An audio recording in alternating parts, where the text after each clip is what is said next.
নগৰবেৰাৰ ২ নং পলাহৰ তাৰিত চাঞ্চলকৰ কাণ্ড ভূমি বিবাদৰ ভয়ংকৰ পৰিণতি দিন দুপৰতে জ্বলাই দিয়া হয় এটা তিনপাতৰ ঘৰ জানিব পৰামতে গাঁওখনৰ প্ৰত্যেক সম্পত্তিৰ ভাগ বটোৱাৰাক লৈ আবু তালেবৰ পক্ষ আৰু হাছান আলীৰ পক্ষৰ মাজত দীৰ্ঘ দিনৰে পৰা চলি আহিছিল শীতল যুঁজ পিছে তাৰ মাজতে সীমা বুজাবলৈ বিবাদমান ভূমিত উপস্থিত হয় লাটমণ্ডল আৰু বিভাগীয়ভাৱে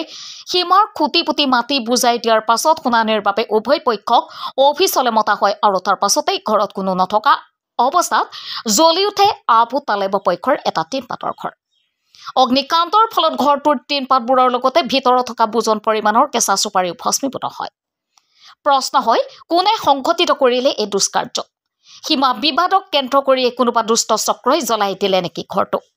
আৰক্ষীৰ তদন্ততহে ওলাব জুলুঙাৰ মেকুৰী নিউজ টেক ৰিপৰ্ট নিউজ 80 অসম তাৰমানে মই কি ক'ম মই নাছিলোঁ তথাপিও মাটিক লৈ ঘৰ জ্বলোৱা কথাটো একেবাৰে নিন্দনীয় কথা মই ভাবোঁ যে ইয়াৰ উপযুক্ত বিচাৰ হ'ব লাগে এতিয়া হয়তো পুলিচ ভেৰিফিকেশ্যন হৈছে ভিডিঅ' চিডিঅ' দুই এটা আছে তাৰ মাজেদি যাতে এই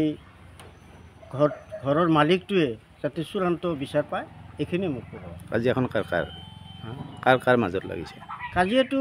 মোটামুটি হাছেন আৰু তালেব হয়তো হাছেন হ'ল ভতিজা তালেব হ'ল খুৰা জেঠা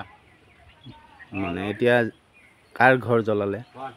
ঘৰটো তালেবৰ ঘৰ জ্বলালে ভতিজাই জ্বলালে আপুনি কি বিচাৰে আপুনি ধৰকচোন মোটামুটি মই বিচাৰোঁ যে ইয়াৰ তদন্ত কৰি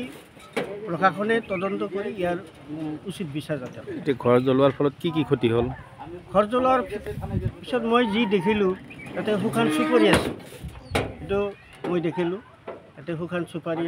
দেখা যায় যে জ্বলি আছে তিনপাতো পুৰিছে তিনপাত পুৰিছে আৰু চক চাৰিওপিনে বেৰাবিলাক কাটিছে মাটিৰ ভাই কাকাৰ মাজত ভাগ বতৰা ভাগত সমান সমান আছে কিন্তু মাটিটা বিচুৰ কৰি তাৰ নামত বেছি কৰিছে সেইটাই তাৰ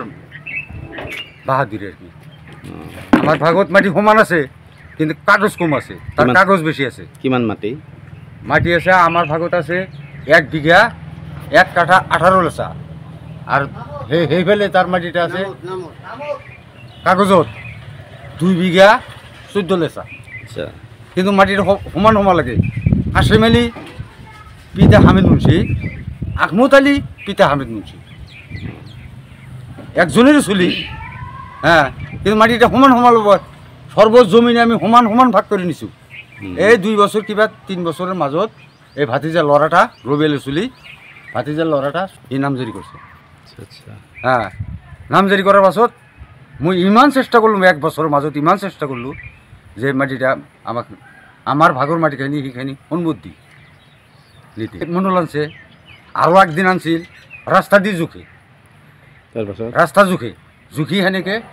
যাই 28 লেচা 47 লেচা মাটি কাগজত যেমন আমার এইফালে ঢুকি আছে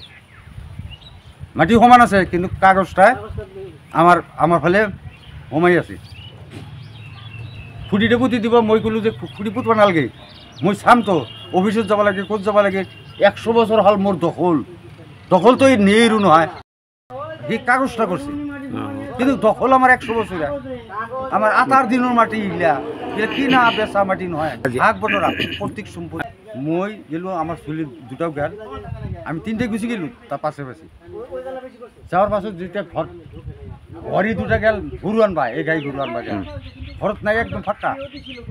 এসডিসি অফিসত বইছি তেতিয়া ক'বা লাগছে দাউৰি আহি এটা অফিস চাইছে নেকি বলে বেড়াগিলা ভাঙি আছে বেড়া ভাঙি আছে তে আইবা লাগিল